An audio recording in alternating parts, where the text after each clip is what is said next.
Жағынып кеттік қой, бір жақсы болып татып нетіп. Мен жолдасым мені Москваға институтқа түсірді, Пскай атындағы университетке. Соны бітірдім ғой. Ақтөбеден жалғыз мен Москваның университетінде. Библиотечное отделение. Содан кейін істедік, библиотека болды. Төрт начальник етті, Дәлірхан ағай болды, ол уақытта Қасқар Марқұм, Сайлет ағай. Өтегіс болды, бастық, Құрманбек болды, Қарзи болды. Бәрімен әйтеуір тіл табысу. Ешқандай не жоқ, замечание жоқ. Партияға өттім, сол жолдасым қайтыс болғаннан кейін партияға өтіп, маған партияның көмегі көп болды. Областной проблема көтерген партияның секретары болдым. Одан парком мүшесі болдым, пленум мүшесі. Одан Пролетар ауданының сіздердің ревкомиссиясы болдым. Ең общественный жұмыста көп жүрдім, азаматтардың ортасында. Сол маған көмек болды, қайғымыз жойуға. Үш баламен шырап отырғанда Бог знает, где приходил, что я делала. Сол жаңағы сол. Мен всегда айтамын, партияға рахмет етеуір, маған зиян тиген жоқ етеуір, кілең деп жаңағы. Азаматтардың арасында жүргесін жерде тәртіпті болуға, жұмысты жақсы істеуге, анау-мынау сөзден аулақ болуға, барлығына сол тақаны сол. Сондай өмір. Сондай өмір сүрдім. Кеткенге дейін солай болды. 30 жыл директор болды. Мен директор болып жүрген уақытта 5 үй алдық.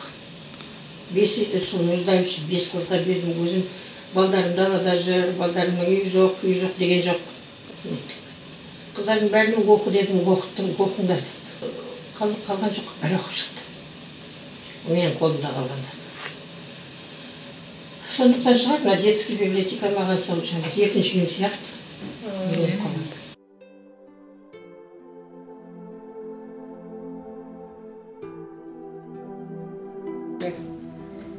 Ондай суреттер жоқ ешкімде де. Қайтем енді. Екі бала жоқ кетті.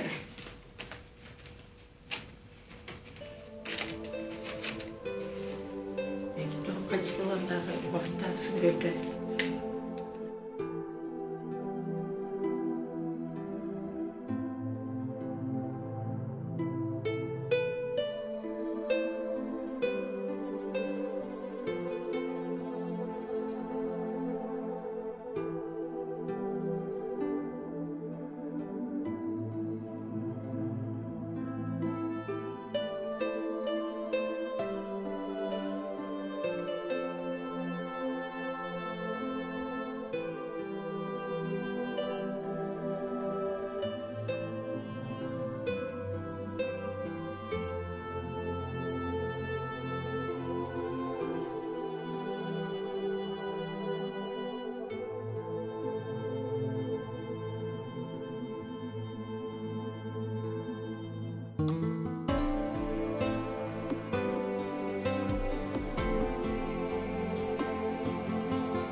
саквояж, который полный был рукописей.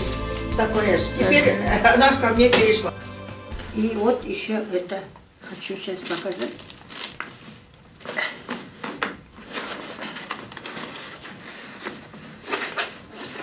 Вот я приготовила еще книгу его, это шығармасы.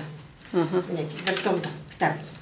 Енді оған меценат іздеймін, жүрегі кең бір адам болса табылса, мен жалғыз өзімнен қолымнан келмейді ғой. Материал ішінде шыққаны бар, шықпағаны бар. Еще мен архивте көптеген әңгімелер шықпай қаламын. Мен ана қайтыс болғаннан кейін мына саквояждың іші толған рукопис болды, сосын диванның асты толған рукопис болды. Соны мен жаңаға алып 4 кітап, осындай 4 не жасадым, папка. Соның үшеуін алып Алматыға баспаға бардым.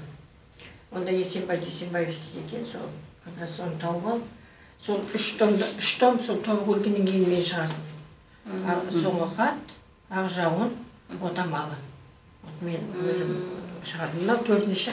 Бұны хотела поставить Қызылай деп қояйын деп, оның бір жақсы несі бар еді, повесі Қызылай деген. Соны дайындадым.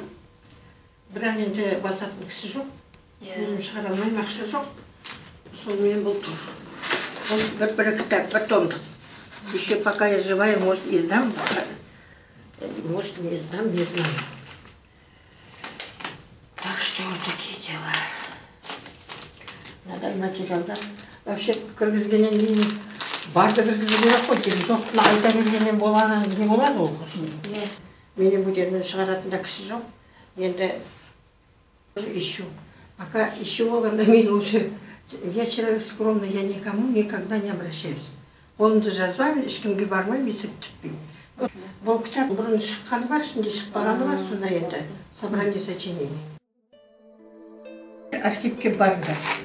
Қолжазбасында аласыңдар, жаңа материал печатілмеген шығармалардың бәрі сонда. Енді менде мысалсын напечатанный уже шығармасы. Соны алуға болады.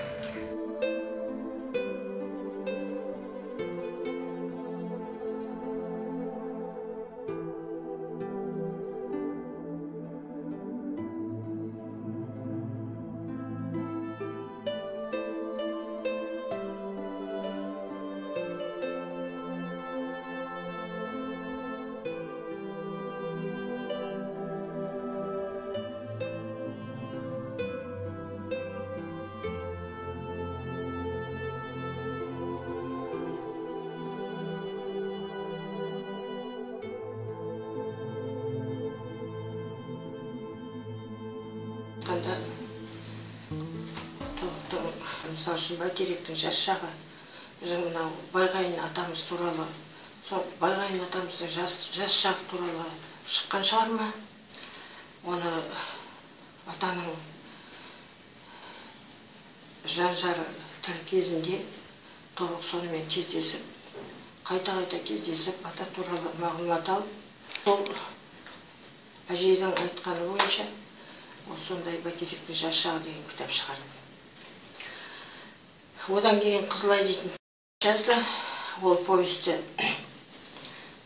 тоже жаңағы журналист жігіт бар еді, Төлеміс деген.